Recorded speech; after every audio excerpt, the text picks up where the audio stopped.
my goodness, oh my goodness, oh my goodness. भाई Jackie Shroff like this. I mean, in my wildest of dreams, I could never imagine Jaggu दादा being so menacing कि भाई एक बार को आपको ऐसा लगेगा कि यार ये कैरेक्टर ना बहुत टेढ़ा होने वाला है इस फिल्म में. सो इस ग्लिम्स के बारे में बात करेंगे of the negative force of Baby John. Jackie Shroff का कैरेक्टर बब्बर शेर, ये जो कैरेक्टर है इसके बारे में तो बात करेंगे ही, साथ साथ में बात करेंगे कि क्यों बेबी जॉन इतनी प्रॉमिसिंग रह सकती है इस बार क्रिसमस पर. वरुण धवन ऐसा क्या करने वाले हैं, सब कुछ बताती हूँ आपको इस वीडियो में. लेकिन सबसे पहले बात करेंगे अबाउट एटली. यार एटली, आई मीन हर एक एक्टर को इतने अलग तरीके से दिखाना, ये कैसे वो करते हैं. हमने जवान के केस में देखा था, जो शाहरुख खान एटली ने दिखाए थे वो शाहरुख खान हमने इतने सालों के उनके लंबे करियर में नहीं देखे. जबकि Shahrukh Khan has done so many kind of roles, उनका स्पेक्ट्रम इतना वाइड है कि मतलब तरह तरह के उन्होंने रोल्स किए हैं, तरह तरह के एक्शन रोल्स किए हैं. जग्गू दादा को देखो भाई, इन्होंने कितने सारी फिल्मों में रोल्स किए हैं जिन्होंने इसमें उन्होंने एक्शन हीरो का रोल किया है. एक्शन है ठीक है, but this kind of a menacing character, मतलब गूज बम्स वाला कि एक बार सामने आएगा तो ऐसा लगेगा कि भाई ये तो मार काट के निकलेगा. ऐसा कैरेक्टर दिखाना, एटली हैट्स ऑफ टू हिम जो उन्होंने ये चीज़ करी है. वैसे डायरेक्टर जो इस फिल्म के हैं वो कलीस है, लेकिन मुझे यहाँ पर बहुत बहुत बहुत यहाँ पर क्रिएटिव इंटरफेरेंस एटली का दिख रहा है. वो साफ तौर पे दिख रहा है क्योंकि जिस तरीके से फिल्माया गया है ना एक एक seen in this glimpse, I was like, ये जैसे अभी I was like this only. भाई ये क्या हो गया, ये कैसे हो रहा है. 1 मिनट 11 सेकंड की ग्लिम्स और ये शुरू होती है with the character of Jaggu दादा. वो ग्रे हेयर है, सारा कुछ ग्रे ग्रे पहले दिखाई देता है. आंखों में वो सुरमा लगाते हैं सबसे पहले, उसके बाद वो अपनी ही दाढ़ी में से एक बाल जब खींच के निकालते हैं, चेहरे पे एक दर्द की शिकन तक नहीं आती है.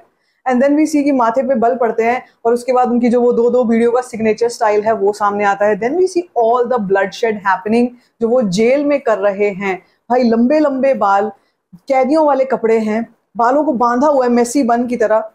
एंड वी सी कि वो अपने आप को जब इंट्रोड्यूस करते हैं with that punch on the mirror, man I mean it was a delight to watch कि भाई ये है असली मजेदार एक्शन सिनेमा जिसमें हमारे को खूब सारा गोर देखने को मिलने वाला है, खूब सारा एक्शन देखने को मिलने वाला है. आप ये देख रहे हो कि वो जिस तरीके से शायद प्लेट को अपनी मोड़ के उसने एक धारीदार कोई चीज बनाई होती है इस कैरेक्टर ने बाकी लोगों को मारने के लिए. मतलब दिमाग, वो इतना खतरनाक खूंखार कैरेक्टर है बब्बर शेर का कि you will feel, I felt that I am sorry, दूर ही रहूं मैं इससे तो अच्छा है.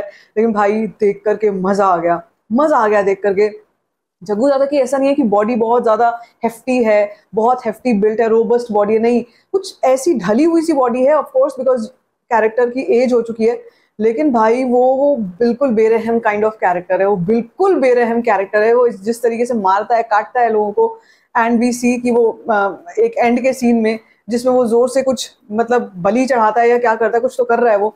And then we see that this character actually is ऐसे बाल हैं उसकी पर्सनालिटी है, ये टाइप है. और वो फिर लेट करके आराम से वो धुआं निकाल रहा है, मतलब कुछ फूंक रहा है और नाक से धुआं निकल रहा है. भाई साहब, आई मीन ग्लिम्स हो तो ऐसी हो, मजा आ गया देख करके. और पता है यहाँ पर इंपॉर्टेंट चीज क्या है, इंपॉर्टेंट चीज ये है जो मुझे लगता है, मैंने नोटिस करी कई बार, कि जब से साउथ के डायरेक्टर्स आए हैं ना, और स्पेशली हमारे मेन स्ट्रीम एक्टर्स को वो डायरेक्ट करते हैं, तब से जो हमारे अंडररेटेड जेम्स थे, अंडररेटेड एक्टर्स थे, उनका टैलेंट निखर के आ रहा है. वो निखर के आ रहे हैं. और मतलब जो हम शायद चाहते थे कहीं ना कहीं कि यार क्यों नहीं इनको यूटिलाइज करते, कितना बढ़िया एक्टर है, अभी इस केस में मुझे दिखाई दे रहा है विद जग्गू दादा. आई मीन कितनी सारी फिल्में आई गई, लेकिन जैकी श्रॉफ के लिए कोई रोल नहीं था क्या? ऐसा तो हो नहीं सकता. लेकिन जिस तरीके से एटली फिल्म आ रहे हैं, वो दर्शा रहे हैं, ऐसे दिख सकते हैं जैकी श्रॉफ. आई मीन मैंने तो कभी नहीं सोचा था कि इतने मेनेसिंग, इतने खूंखार, और मतलब जिसको कहते हैं कि दूर ही रहो इससे, ऐसा वाला कैरेक्टर जब दिखता है तो you feel that that is the power of cinema, that is the power, and that was missing. अभी ये जो मैंने आपसे बात करी है कि जो एक्टर्स हैं, अंडररेटेड जेम्स हैं, जो अब निकल के आ रहे हैं, उनमें एक नाम और है विच इज बॉबी देओल. जैसे हमने एनिमल के केस में देखा था कि क्या बॉबी देओल निकले यार, क्या संदीप रेड्डी वांगा ने उनको दिखाया कि भाई ये देखो, ये तुम्हारा एक्टर है ना, इतने सालों से तुम इसको भूल गए हो, इसको मैं इस रोल में डालूंगा और फिर तुम देखना वो आइकॉनिक बन जाएगा. वो रोल जिसमें उनका एक भी डायलॉग तक नहीं है.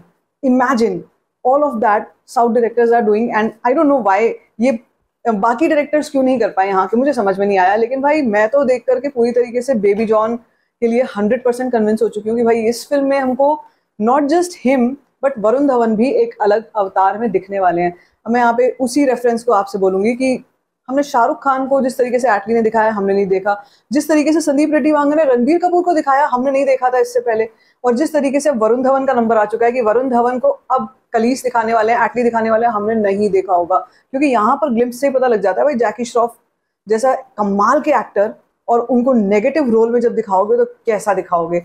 मतलब वो जमाने चले गए कि आप जब नेगेटिविटी या कोई आप राक्षस या रावण टाइप का रोल दिखा रहे हो तो उसके दांत काले काले हैं, उसके काला चश्मा लगा के घूम रहा है और मस्सा है बड़ा सा। अभी भी बॉलीवुड एक टेम्पलेट पे फंसा हुआ है, मुझे लगता है बहुत सारी अभी भी ऐसी फिल्में आती है जिनमें वो नेगेटिव डॉन अगर दिखाना है तो वो डॉन वैसा ही दिखाएंगे या नेगेटिव कैरेक्टर बस वैसा ही दिखाएंगे, except for a few examples. But अब जो हमको देखने में लग रहा है ना, समझ में आ रहा है यार हमारे जो एक्टर्स हैं उनको यूटिलाइज किया जा रहा है कि सही तरीके से दिखाया जा रहा है कि देखो ये होते हैं कैरेक्टर्स, ये होते हैं, इनको ऐसे दिखाना चाहिए। So I am totally shock to see this. अभी सोचो जैकी श्रॉफ का ये है, वरुण धवन का क्या होगा और सलमान खान का क्या ही होने वाला है भाई फिल्म में। मेरी एक्सपेक्टेशन लेवल्स बहुत ऊपर जा चुकी है after this, specially after this, क्योंकि जैकी श्रॉफ का भाई सुबह कल अनाउंसमेंट आई थी रात को और मुझे लगा था भाई क्या ही होगा, ठीक है देखा हुआ होगा हमने सब कुछ, तो कितने सारे हमने नेगेटिव कैरेक्टर्स देखे हैं, इंट्रोज देखे हैं जिसमें वो खून ही खून है, ठीक है लंबे बाल हैं, आंखों में पत्थर लगा हुआ है आंख की जगह पे, वही सब चीजें होने वाली हैं और क्या होगा, लंबा सा कोट पहन रखा होगा, जूते पहन रखे होंगे। नहीं, यहाँ पर तो प्रॉपर एक मतलब धमाका बब्बर शेर ही है, बब्बर शेर ही दिखाई दे रहा है इसमें, तो मजा ही आने वाला है। तो सोचो जब एंटागनिस्ट इतना स्ट्रांग है तो उसके सामने जब प्रोटैगनिस्ट आएगा या हीरो आएगा वो ऑटोमेटिकली उसका दर्जा ना ऊपर बढ़ जाएगा। तो वरुण धवन का कैरेक्टर कैसा होगा जो इससे टकराएगा, I really am looking forward for it. बाकी आप बताओ, आपने ग्लिम्स देखी है तो आपको कैसी लगी है, let me know in the comment section. बाकी if you like this video give it a thumbs up, don't forget to share it and don't forget to subscribe to my channel. Just first